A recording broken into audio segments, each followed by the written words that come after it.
भविष्य। ऐसी ही सोच जगन की थी।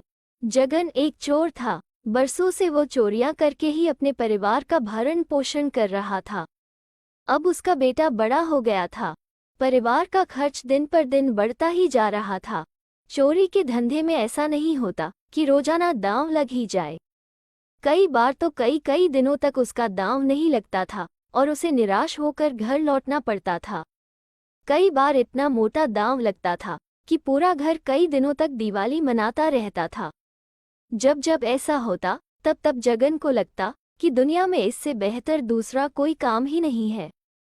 अतः उसने फैसला कर लिया कि वह अपने बेटे को भी अपनी तरह एक सफल चोर बनाएगा। इसी सोच के चलते एक दिन वो अपने बेटे को अपने साथ लेकर चल दिया। रास्ते में उसने समझाते हुए कहा, देखो बेटा, अब हमारे परिवार का खर्चा बहुत बढ़ गया है, इसलिए मैं चाहता हूँ कि अब तुम भी धंधे में मेरा हाथ बटाओ।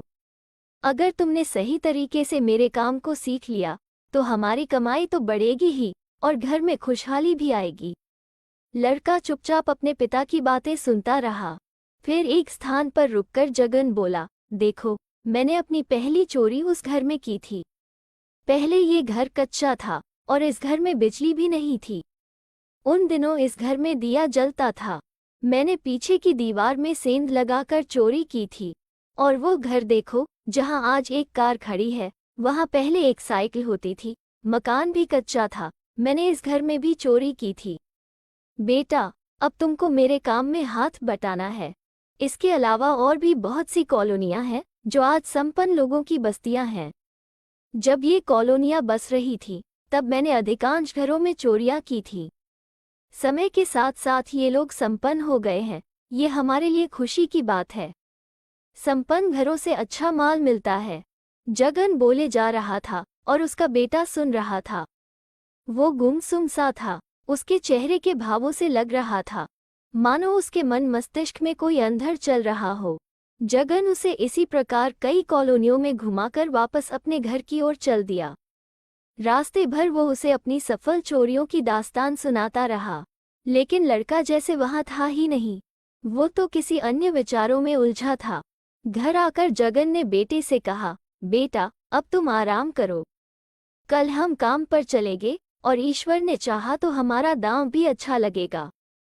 अपनी बात कहकर जब जगन जाने लगा तो लड़के ने उसे रोककर कहा, बापू। बोलो। जगन थिठका, कुछ कहना चाहते हो क्या?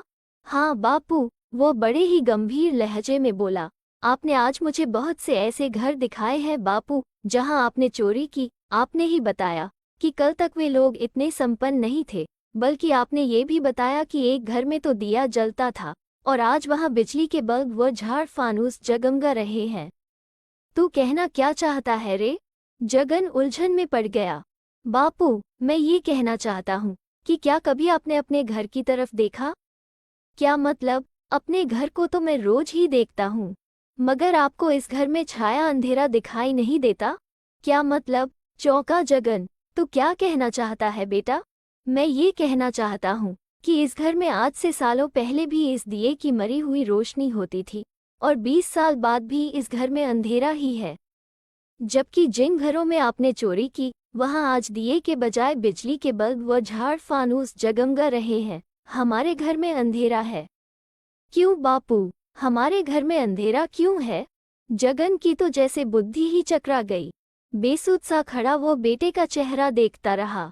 बेटा क्या कहना चाहता है, इस बात को वो समझ तो रहा था, लेकिन इस सवाल का उसके पास कोई जवाब नहीं था कि उसके घर में आज भी अंधेरा क्यों है। मैं बताता हूँ बापू कि आपके द्वारा इतने जोखिम उठाने के बाद भी घर अंधेरा क्यों है।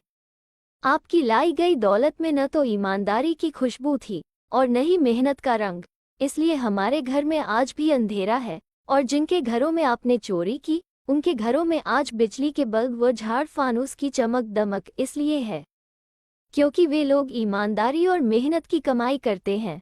चोरी होने के बाद भी वे गरीब नहीं हुए, मगर मेहनत व ईमानदारी की कमाई न करने के कारण आप अमीर नहीं हो सके। जिस पैसे को कमाने में इंसान के पसीने की गंध होती है, उसी पैसे में बरकत होती है बापू। हराम के अरबों खरबों रुपए भी आदमी को वो सुख चैन नहीं दे सकते जो ईमानदारी की एक पाई पाकर उसे मिलता है। अपने बेटे के मुंह से ऐसी गूढ़ और ज्ञान भरी बातें सुनकर जगन ठगा सा खड़ा था। उसका सिर झुक गया था और जुबान को जैसे लकवा मार गया था। एक क्षण रुकने के बाद बेटा पुनः बोला, अब आप चाहते हैं कि मैं भी आपके रास्ते पर चलूं? इसका मतलब तो यही हुआ बापू कि आप चाहते हैं कि न सिर्फ मैं बल्कि हमारी आने वाली पीढ़ियां भी इस अंधेरे से जूझती रहे। जरा सोचो बापू, सोचो, क्या हम दोनों मिलकर भी घर के इस अंधेरे को दूर कर सकते हैं? नहीं बापू, नहीं, आप और मैं ही नहीं, अगर हमारा पूरा परिवार भी इसी धंधे को अपना ले तब भी हम इस अंधेरे को दूर नहीं कर सकते। इस कमाई में न हमारी मेहनत है, न पसीने की खुशबू और न ईमानदारी की महक। चोर के मन पर हमेशा एक बोझ होता है बापू, और वो बोझ उसे कभी सिर उठाकर नहीं चलने देता। दुनिया भले ही इस बात को न जानती हो, लेकिन एक चोर जानता है कि वो एक चोर है, और चोर बेईमान लोग कभी गर्व से सीना उठाकर नहीं चल पाते। अगर अब भी तुम चाहते हो कि मैं भी तुम्हारे रास्ते पर चलकर अपना जीवन इस अंधेरे में गुम कर दूं, तो ठीक है बापू, कल मैं तुम्हारे साथ चलूंगा और कोशिश करूंगा कि आपसे भी बड़ा और सफल चोर बनूं।